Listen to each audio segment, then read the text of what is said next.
New year, new me. But what can I start the year with? Good day everyone, Dr. Blob here.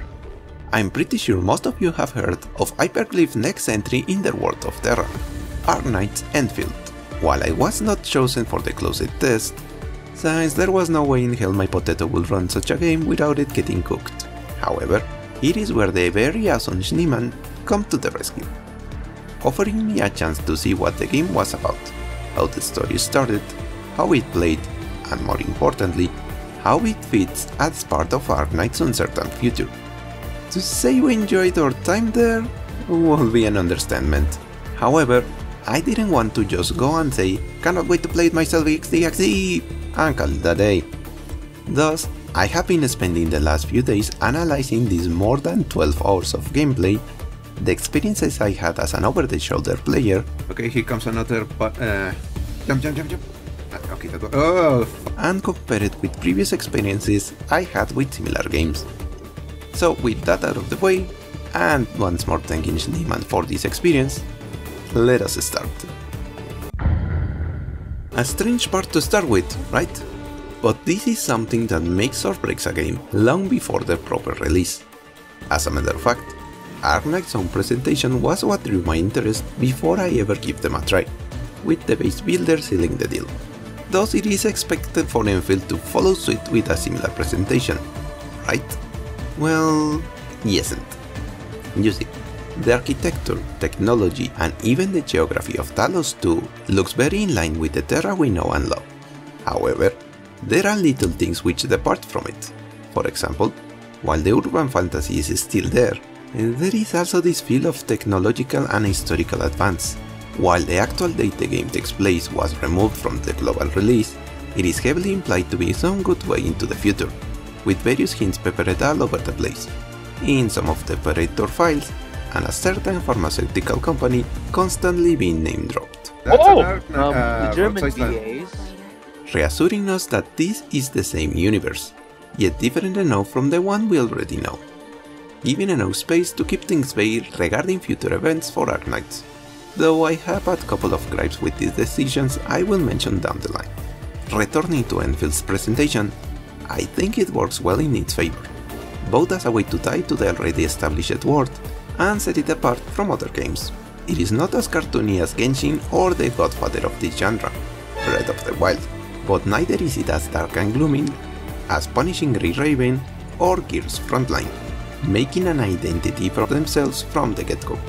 If anything, I will say this is perhaps the best balance I have seen between anime aesthetics and realistic environments, with a bit of the Stranding thrown in for good measure. However, no game focused on world building and character development would be worthy of our time without a good. And while I would like to say it's perfect, here is where my criticism starts. The beginning of the game is rather strong. We are lightly introduced with the world of Talos 2, the role of Endfield Industries, and more importantly, the importance of the Administrator, Admin for short, as well as showing us firsthand the level of conflict lying on this planet's surface, to making use of an overused trope. I can do that? Awesome! I can do that? Awesome! I didn't know! How many times will we get an amnesiac MC for Nyan's sake? We are set to establish balance to this chaotic world while trying to recover our memories. Again. While the similitudes with Arknights' Doctor are a bit uncanny, here is where one of Enfield's first defining graces come into play, as unlike the Doctor, the admin is a playable unit, making them more involved in the story, as well as having a very defined personality. While the Doctor is awkward and goofy, the admin is friendly and sassy. Like, very sassy. I can't stand when you're in danger, run away from trouble, I'll look like a loser! I don't know! What? Making them quite different from our good old Doctor, even though the roles are pretty much the same. However, once the tutorial runs its course, the story takes a sit back and the focus turns over to exploration and resource gathering. While I know this is that kind of game, the almost disappearance of the story is a bit too abrupt in my opinion, and while it is properly explained as the team needing to gather the required supplies to continue with their quest, it is still a bit jarring. Let us not forget the original drought of content Genshin suffered right after release. This could make or break the interest in the game for regular players. However, the same thing which saved Genshin could come to rescue Endfield just the same. Can be what makes casual players stay and see what else they can get from the game.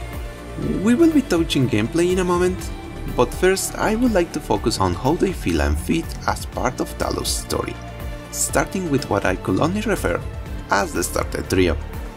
The Endmin, Perlica and Chen. That's right, without that apostrophe. While the Endmin has all the sass, their interactions with the world are surprisingly limited, which is weird considering they do have a voice actor, but their voices are only heard when in combat, which makes them feel less like the main character and more like the starter unit that they are, not exactly setting the best of bonds with this story's avatar. However, what the Endmin lacks, Perlica more than makes out for it, being pretty much this game's Amiya as the source of exposition. However, and unlike Amiya's extra roles as our daughter figure and future ruler of the Sarkas, Perlica has a more down-to-earth role and approach to the story in general, with a good amount of mystery to keep us interested. You what? Serving as a highly efficient manager more than anything. Yet a game wouldn't be enjoyable without a good character to ease the tension. A role filling in our Dragon Lady, who unlike the non-nonsense slug we meet in Longmen, Enfield Shen is anything but. Calm, friendly and prone to sarcastic comments. Almost as if channeling someone we knew. Chen is the one character meant to bring some jokes from time to time. Not to mention the obvious connection to the other character sharing her name, softly telling us that the characters from days past will find their way in the future in ways we less suspect. However, I would like to say that, while not a bad interpretation, I found this Chen to be a bit repetitive and almost forgettable. Something the game even alludes to as a recurring joke. Yeah, don't worry, I'm still in the team. Not a bad character, but certainly could get some work. But of course, we couldn't call this a gacha if there weren't more units to get our attention and money, with 2 joining automatically as the story progresses and 4 more to get from the store. The story units being Bullheart and Fial, a guard and a tank respectively. Of the 2, I think Bullheart's story to be the more interesting, with him being a former member of the Landbreakers, raider groups formed in Talos 2, and now giving his strength and knowledge to Endfield. However, there wasn't much involvement of his part aside at least of what his skills were. Personally, I wouldn't be surprised if this becomes the modus operandi for most operators as they get released. They appear momentarily in the story, lending their strength to the party for some time, and then disappearing, as to force a connection with the story and, by extension, the player, in an attempt to make us roll for them once their banners come around. Not a big fan of this, as it makes them feel as a token to the story rather than being part of it. However, Genshin has been doing this for years now, so I guess I'm in the minority here. I wouldn't mind that much if we can still see them around back at base though. Regarding the units one has to farm for, I can say that, design-wise, they feel unique. The same idea of focus on melee combat with a contemporary, or rather futuristic take. But something we all noticed was the sudden increase of fan service.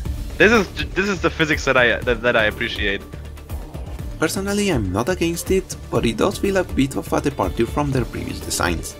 Regarding the characters themselves, they are distinguishable enough between one another, with clear indicators as to how each character acts with a simple glance.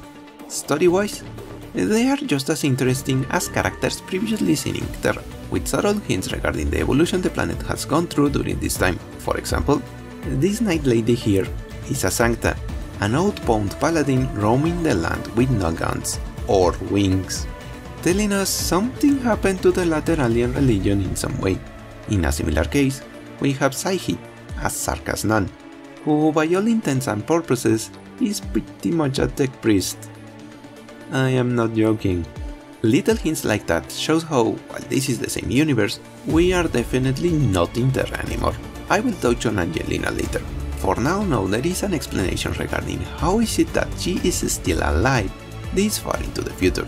Oh, and that this bunny here is pretty much Enfield's gravel. You will know once you hear her speak. In conclusion regarding the characters, they are quite unique in their own right, introducing us to the new lore of this world and making us wonder what else has changed. Definitely a strong point for the game once it gets started. If there is one thing I will criticize though, it's that the color schemes are very limited. I know this is an expedition force in the middle of some alien planet, but you can give them more colorful clothes. I mean, Rhodes is still in the middle of nowhere most of the time, and they still manage to get more stylish clothes for everyone to wear. But now it's time to jump into the part more people will be interested in, that of course being, as expected of a game like this, melee combat will be the main focus of Endfield as a whole, with an interesting take on the formula adapted by Genshin, revolving around the skills each member brings to the table and how they synergize with each other. While elemental states are the core of Genshin's combat, here elements are used not so much as an active part, but as an extra, with these little spheres having to be detonated with any skill in order to damage the enemy and lower their stun bar, the actual focus of Enfield's combat.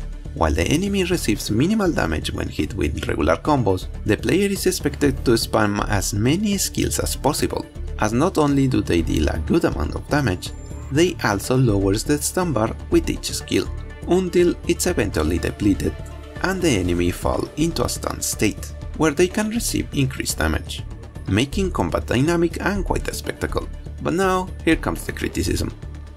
As mentioned, the enemies take way too much damage without the use of skills, yet these skills also work as counters for the enemy's own skills. Thus, spamming our operator skills might leave us unable to stop their attack, and while you can run outside of their range, there is no dashing or blocking. The game makes up for it by slowing the enemy charge to a crawl, breaking the immersion of a fast-paced combat every time you have to stop what you are doing and run away like a headless chicken. This Blue Sleepy Hollow wannabe being the worst example of this, not only for the aforementioned examples, but because one of his attacks is him teleporting right beside a character and performing a really strong hit. Again, breaking the illusion of fluid combat, as you know you could have avoided should you just dash to the side, yet your character can only turn around and trot away from danger. However, I kind of understand what they were trying to achieve with this type of combat. In an attempt to differentiate themselves from Genshin and Grey Raven, Hypergriff decided to take an inspiration from FromSoft and make the combat a bit more trial and error. This is more evident on the final boss of the test, where his charges are so fast you are instead punished for spamming your skills. And while I won't call the Triagelos a cheap boss, because most of his attacks are very well telegraphed and easy to see, with only one exception. Come on, that's so bullshit, sorry, but this ability, that's straight up not good game design. It is quite counterintuitive to get your players used to one kind of gameplay and then force them in a completely different style. Not unheard of, but let us not forget that FromSoft also give their players a block and a dash, functions that are nowhere to be seen in Endfield. So while the combat looks very promising and fun, there is still a long way to go before it's ready. However, combat is not the only gameplay Hypergriff is betting on with Endfield, with a just as important base to develop back home. The term Arknights Satisfactory has been used a lot since the base builder was shown, and honestly, it is spot on. With a complex and expanding amount of factories and devices, the base builder can be as simple as an assembly line to a whole automatic mega complex, if you put the time and effort. I mean, you can just see how much people enjoyed the creation, going from impressive to downright mind-boggling, giving a nice change of pace for the players to partake in while still advancing on the story. Not to mention they are the main source of important items such as healing potions, revives, and even gear, making their expansion a must for a good playthrough. However, these structures won't be built out of nothing, and here is where the most basic gameplay is found. While new entries in this game type try to include new and convoluted ways to move around, Endfield opted for a more down-to-earth approach, with just your two legs to explore the vast world of Talos 2, while adding more puzzle-like environments for you to solve in exchange. A simple yet effective way to keep people interested in exploring without having to clutter the map. However, it is not like there aren't other ways of transportation, with the typical teleportation net and even a sling net a la Death Stranding, giving the player a more personalized way to move around. While the environments are well crafted, they aren't overly expanded sandboxes full of nothing, another mistake many open world games often make. Endfield maps are not that big, but they are filled with enough content to enjoy them, be it combat, resources, base exploration, or just great vistas to enjoy, keeping the sense of enjoyment fresh without risking players' enjoyment. However, while I understand how they want to make Enfield's exploration unique, I will say they could also add a ledge climbing function. They don't have to turn the operator into Spider-Man. But let us climb this crate, which is obviously a climbing range. Oh, fuck you. And those will be most of my thoughts in the game as a whole. And now we'd like to touch on the things I personally felt make this game unique, as well what Endfield will mean for Arknights' future. For starters, I didn't want Endfield to be set in the future, as it will inevitably spoil a couple of things for Arknights. For starters, we will not find a cure for Oriopathy, ever. So much for Silent Solemn promise at the end of the Rhine manga, as we can still see Oriopathy roaming around in Talos too. However, people seem more open regarding the infected, and even wander around Originium formations with little to no protective gear, implying that some advances will be made to downgrade it of its deadly status, pretty much as HIV did in our world. Another thing to point out is that Rhodes will make it into the future, meaning that no matter what sudden events put Rhodes Island at risk, we know it will survive. However, now we have to keep an eye on Angelina. As you know, the Angie from Endfield is not the messenger we know and love, but rather a clone of her, made for a yet unknown reason. Now not only do we have to keep an eye out for Beagle, we also have to keep an eye out for Angie. See what I mean? While Endfield will be too far into the future to know things for certain, there are still some things that can be discerned by simple deductive reasoning, meaning Hypergriff will have to work extra hard to keep the story vague yet interestingly connected. I do not envy the writer's job right now. As for the next topic I noticed and would like to discuss, it's a little part of the story running in the background. You see, there is this little subplot regarding the mystery of an NPC who, by all intents and purposes, should not be able to be around. Damn. Yo, what? That's not a rocket launcher. What? Okay, I didn't know that you could just shoot a black hole like that. Yet here he is, alive and well, implying that the connection with the afterlife might be closer than we thought in this planet. I wonder where did they got this idea from. Another point to touch is character balancing. While I'm not the best at technical stuff, even I can notice how disgustingly busted Angelina is in comparison with everyone else, providing DPS, burst damage, heals, and debuffs all at once, making most characters pretty redundant as a result. I know it is a good way to promote a beloved character, but this looks more like favoritism, which I hope is properly balanced in the future. For now, all we can do is wait for the game to properly release and see how they deal with these points. But considering how they have managed Arknights, and that some of these points have been mentioned in the game polls, it gives me hope Hypergriff will manage in the end. So these are all of my thoughts. I wouldn't call Endfield a perfect game, but it definitely has a lot of potential, so long the developer listen to their players and keep it as a work of love. For now, all I can do is this, and hope they listen. So, to summarize, what I like, connection to Arknights is clear yet not too over-dependent. It can stand on its own without overly imitating other games. Interesting world and world building. Combat is interesting, albeit a bit lacking. While you still have to roll for stats in your gear, you can also build it, making the grind quite easier. Interesting characters and story. Plenty of mysteries to develop, from the story, the characters, and the world. What can be improved? Combat is too clunky to be considered dynamic. Over-dependence on the stun system. Enemies are way too tanky. Story involvement can be improved. Endmin feels detached from the story. More varied colors in general. Dedicated dash or block, separating ultimates from regular skills. Better balance between units. Angie is way too OP as of now.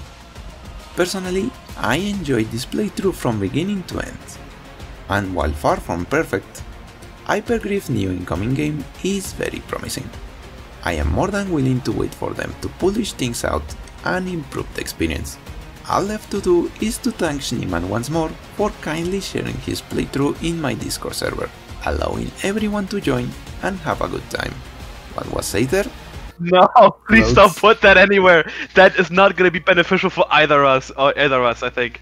Just makes me look like an asshole and him like a horny bastard. Yes. But that's entertainment. I will never tell. For now, I admit that I cannot wait to properly play Endfield when it properly releases. Once I get a proper setup, of course. But what do you think? Do you think Endfield will break all expectations? Or are you expecting something else entirely? Be sure to share your commentaries down below, so we can discuss what we like and what we didn't like from this game in the making. And if you liked this video, why don't you also click the like button? Or if you aren't subscribed, why don't you join as well? The more the merrier after all. This has been Dr. Blob, thanking you all for your time. And as always, stay healthy everyone.